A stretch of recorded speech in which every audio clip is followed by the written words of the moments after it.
మన ప్రభు అయిన యేసుక్రీస్తు నామములో మీకందరికీ వందనములు. ఈరోజు దేవుని వాక్యము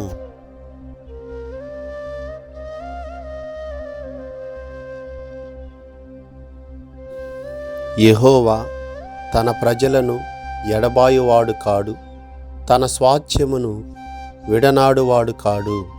కీర్తనల గ్రంథము 94వ అధ్యాయము 14వ వచనము.